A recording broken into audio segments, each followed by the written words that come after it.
Ya pemirsa, untuk melihat lebih lanjut kita telah terhubung dengan rekan kami Yasmin Natania di Senayan. Halo Yasmin, bagaimana pertandingan siang ini dan bagaimana peluang Indonesia di turnamen ini?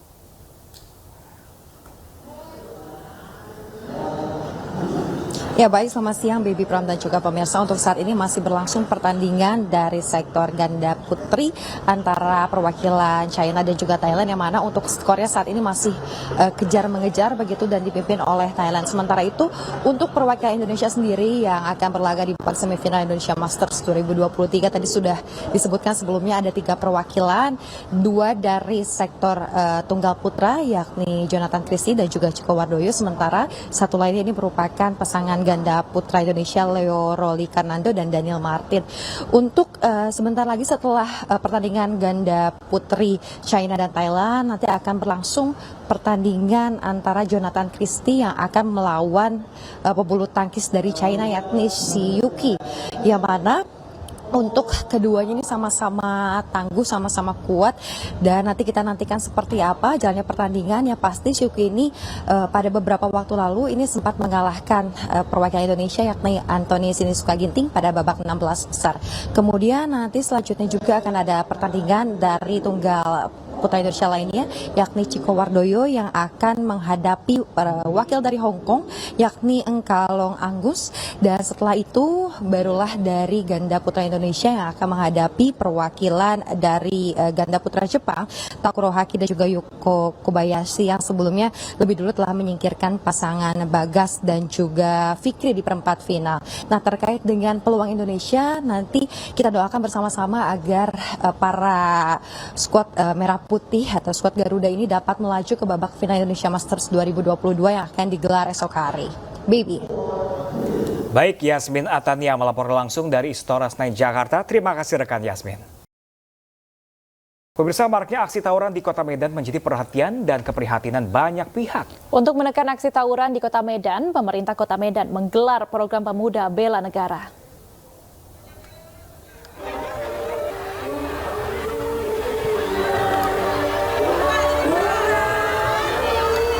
Untuk mewujudkan Kota Medan yang kondusif, pemerintah Kota Medan di bawah kepemimpinan Wali Kota Medan Muhammad Bobi Afif Nasution meluncurkan berbagai program. Salah satunya program Pemuda Bela Negara atau PBN. Program Bela Negara atau PBM ini adalah upaya mencegah tawuran yang sering dilakukan remaja di Kota Medan, khususnya warga di Medan Utara.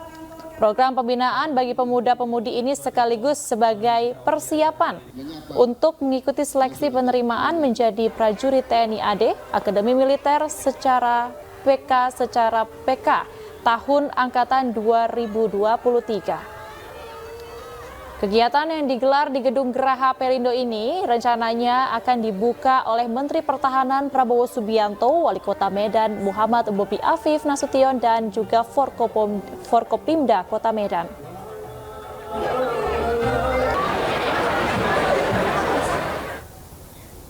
Ya, pemirsa, hari ini Wali Kota Medan pemirsa Bobi Nasution meresmikan program Pemuda Bela Negara di lapangan parkir Pelabuhan Indonesia Geraha Pelindo 1, Medan Sumatera Utara, dan peresmian ini juga dihadiri oleh Menteri Pertahanan Prabowo Subianto. Dan pemirsa, kita akan bergabung langsung ke lapangan parkir Pelabuhan Indonesia Geraha Pelindo 1. Sama Kepala BNN Sumatera Utara, hari ini peringkat pertama, Pak, dalam kasus narkoba dari seluruh Indonesia. Sumatera Utara itu peringkat pertama, Pak. Dari Sumatera Utara peringkat pertama, tentunya ini disumbang oleh kabupaten kota yang ada di Sumatera Utara, Pak. Dan penyumbang paling besar kasus narkoba yang ada di Sumatera Utara itu adalah Kota Medan, Pak.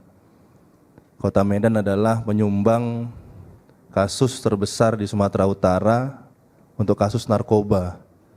Jadi kalau saya pikir-pikir berarti sama saja, Pak, di Medan ini yang paling tinggi di Indonesia, kurang lebih seperti itu, Pak, untuk pengguna dan kasus narkoba yang ada di Indonesia. Dan saya rasa salah satunya Pak Kapolres ya, salah satu yang paling di Kota Medan kalau dikerucutkan lagi sampai dengan tingkat kecamatan, ini yang paling banyak kecamatan yang ada di Medan bagian utara, Pak.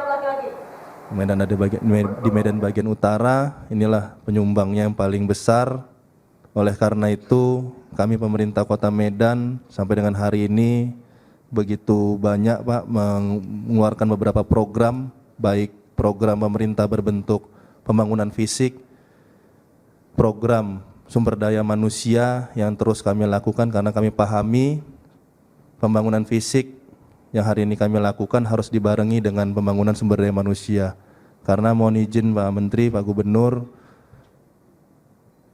kami baru-baru ini membuat salah satu contohnya Pak, kami baru membuat jembatan Sicanang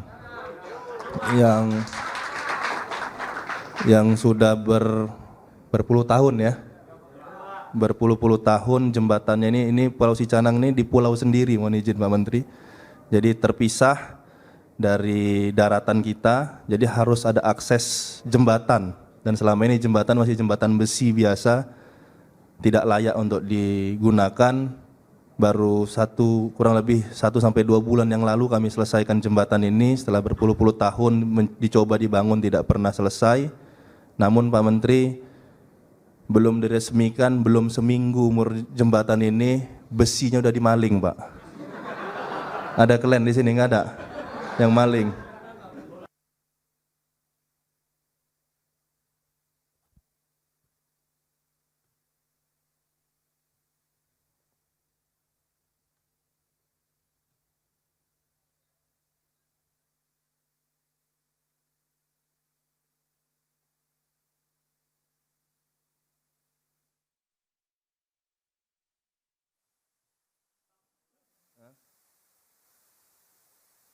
Anggaran kami di Kota Medan Pak, setahun kurang lebih APBD yang kami miliki dari 2022 kemarin kurang lebih itu ada 7,6 triliun. Tahun ini ada kami anggarkan kurang lebih 7,8 triliun. Ini lebih, saya rasa lebih dari 800 miliar, dan ini kami peruntukkan programnya untuk Medan bagian utara saja Pak. Ini dari sisi anggaran yang kami dukung khusus untuk Medan bagian utara. Program-program baik itu fisik ataupun sumber daya manusia ini kami luncurkan paling banyak Pak di Medan bagian utara. Tujuannya pertama tadi adalah mengembangkan sumber daya manusia, yang ini harus disupport, tadi sampaikan Pak Kapolres, harus disupport oleh adik-adik kita, anak-anak kita yang ada di Medan bagian utara, khususnya Belawan. Karena kami pahami selain pertumbuhan ekonomi, anak-anak kita ini perlu Pak diberikan pengetahuan, perlu diberikan pemahaman bagaimana mencintai bangsa dan negara, mencintai daerahnya, karena sesungguhnya Pak, Medan bagian utara ini adalah potensi ekonomi yang paling besar di Kota Medan. Kota Medan, kalau Medan bagian utara lumpuh, kami yakin perekonomian di Kota Medan ini sebagian besarnya akan ikut lumpuh, karena di sini adalah pusat pergerakan ekonomi.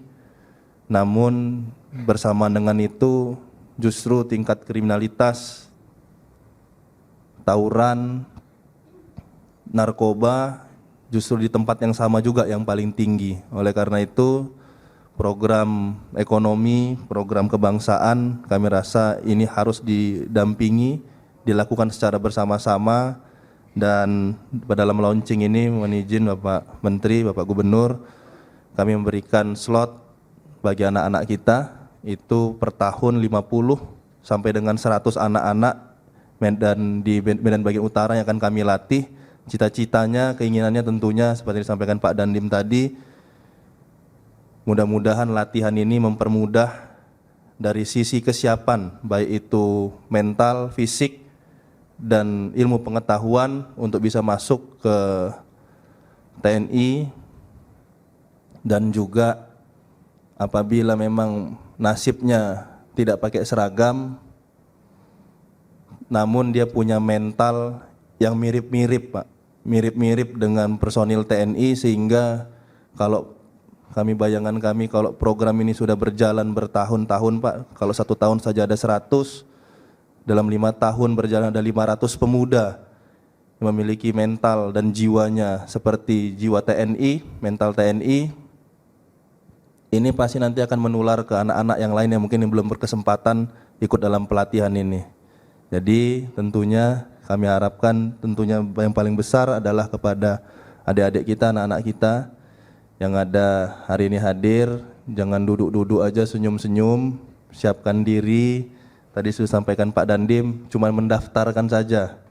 Cuma daftar, kalau yang belum ranking di kelas nggak apa-apa daftar. Kalau selama ini mau bimbel nggak bisa bimbel, disiapkan bimbelnya.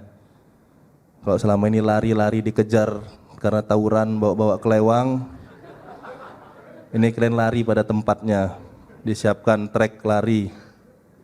Jadi kalau selama ini sok-sok keras mau pukul-pukulan, nah nanti biar dipukul sama pelatihnya, kurang lebih kayak gitu. Sama aja ini ibarat tawuran yang diresmikan. Dan saya harap kalian bisa menginformasikan juga kepada orang tua atas kegiatan ini dengan kegiatan ini, dan nanti akan kami sosialisasikan dalam beberapa waktu ke depan. Mohon izin Pak Menteri, Pak Gubernur, untuk bisa program ini berjalan dengan baik. Mungkin ini yang bisa saya sampaikan. Kami mohon arahan dan bimbingan Bapak Menteri, sekaligus melaunching program kami dengan harapan kalau Pak Menteri yang melaunching, mudah-mudahan semakin sukses program ini dan semakin banyak anak-anak kami di Medan bagian utara ini yang bisa mengikuti jejak Bapak Menteri. Terima kasih, saya akhiri. Billahi taufik wal hidayah. Wassalamualaikum warahmatullahi wabarakatuh. Terima kasih kami ucapkan kepada Bapak Wali Kota Medan, Bapak Muhammad Bobi Afif Nasution. Selanjutnya dengan hormat kami minta untuk kata sambutan berikutnya kepada Bapak Menteri Pertahanan Indonesia, Bapak Prabowo Subianto.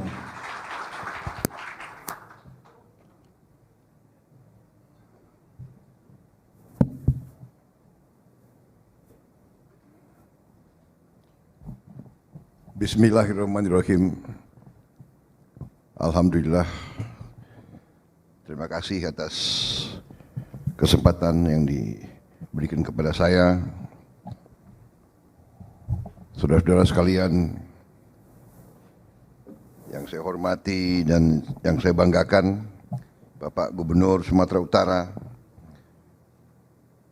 Bapak Haji Edi Rahmayadi, yang saya hormati Wali Kota Medan, Bapak Muhammad Bobi Afif Nasution, Sultan Delhi, Sultan Mahfud Arya Lamanjiji, Kapolres Tabes Medan, Kombes Pol Valentino Alfa Tarareda, Dandim 0201 Medan Kolonel Infantri Ferry Muzawat, Kapolres Belawan, AKBP Joshua Tampu Bolon,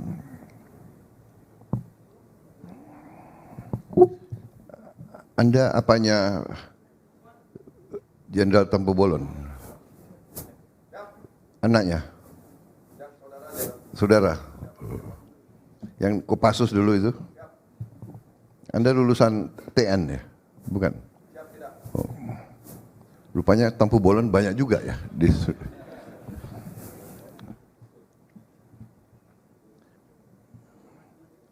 Dan Pomdam